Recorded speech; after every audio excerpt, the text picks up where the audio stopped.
How's it going, everyone? It is Tim here with Robotbot Recommends. I am joined by Perlock Holmes, who is very happy that I have opened the windows today. It's been a nice, cool, rainy day. Actually, pretty nice weather over the weekend, at least as far as I'm concerned. Nice, cool, and rainy. Hi! Do you want to come say hello? No, you're leaving. Okay. Bye, Perlock. Anyway, so we have a recommendation today because it's Tuesday, and that's what we do here. So what I wanted to do today was to step away from movies, because I've been recommending a lot of movies lately and really hitting that home, and do something a little bit more interactive. So this is one of my, and now the cat's scratching the couch. Down. Good girl. So today I wanted to recommend one of my favorite games to play, not video games or anything like that, but actual tabletop game. The cool thing about this, if you are, if you have a roommate, you have someone that you've been stuck with, it's a game that you can play with other people. There's also a solo variant. So if you don't have ability to actually get in close contact with people, it's still a fun way that you can pass the time. And that is Lucidity, Six-Sided Nightmares. It is a dice game. It is a chance/playing the odds game. And the way it works is you select a card. You have your little play card here, and there are different colored dice. It's up to 4 players. There are different colors for the different types of nightmares that you are trying to get away from. The gist of the game is you are trying to gain enough power to wake yourself up from your nightmare before you succumb to your fears and become a nightmare yourself. So, on your turn, there are tracks that you can choose that dictate the number of dice you pull out from the bag, and however many dice you pull out, you roll them. The dice have different symbols on them. The different colors have different probability of certain symbols, and once you roll them,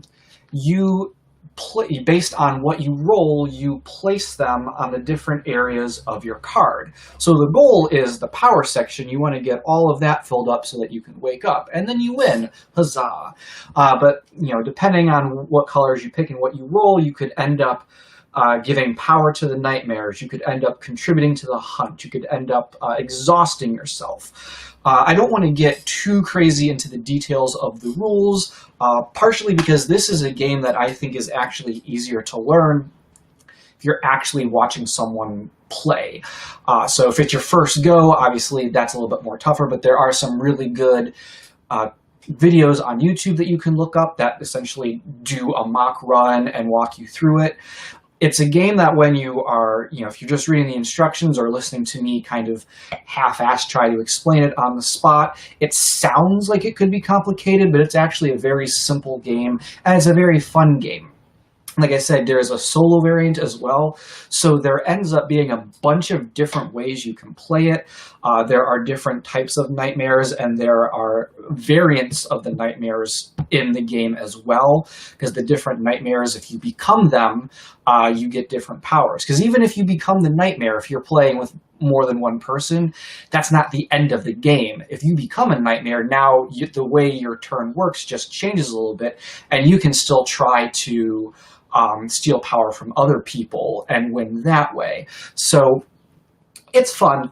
Like I said, it's a relatively not complicated game, even if I'm making it sound more complicated. There's not a lot of setup involved. You get your place card, you put all the dice in the bag, and you're essentially ready to go. You don't have to set up a bunch of cards and decks. There's no board that needs to be set up with, things placed in a certain way. It's a really just get up and go kind of game. So it's a nice, it's a nice change of pace if you're looking to have a game night with your significant other, with your family, or even just on your own. It's definitely worth grabbing. If you have a local game shop that you can support and is doing curbside pickup or like safely doing that experience, you can stop there. You can get it online. It's very easy to find on Amazon and other websites. So definitely check it out if you are a game person, a tabletop game person. Like I said, it's pretty easy to learn.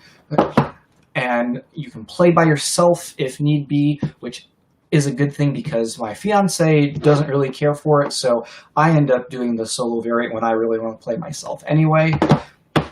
But Lucidity, it is fun, so you can definitely check that out. The other thing to bring up is, do not forget, we have the Mad Max episode from last week for Franchise Strikes Back, our new Robot Butt Sanctioned podcast. No new episode this week, but there will be one next week for you to check out. And also, if you have not seen, Robot Butt has joined Coil with a bunch of other really funny websites, Reductress, Hard Times, Weekly Humorist. There is a package on Coil that you can get, $5 a month, that gives you access to all of our sites plus others, 20-plus comedy sites, to get exclusive and ad-free content from those sites. So it's a pretty good bang for your buck. So you can check that out as well. So that is Recommends Today. I will follow all that up by going back to Lucidity, the recommendation. I really like it. If you are into tabletop games, I think it is something you would enjoy as well. If you have, this is something too, because this is it. I'm back on my horror bullshit to an extent, but there are cards on here you can kind of see in the back. They're kind of creepy, right? Nightmares. If you have kids, if you have small kids, but think a dice game would still be fun to play.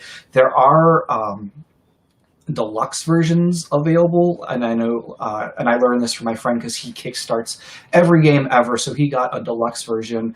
There is a deluxe version that comes with kid-centric nightmare cards, so instead of monsters and things like that, it's stuff like the floor is lava, and more kind of kiddie fears that aren't quite as monstrous. So you can look for that as well if you have small children but still think this could be a fun family game night if it weren't for the scary monsters. So yeah, Lucidity, it's good. We will be back on Thursday with another recommendations. I will see you then.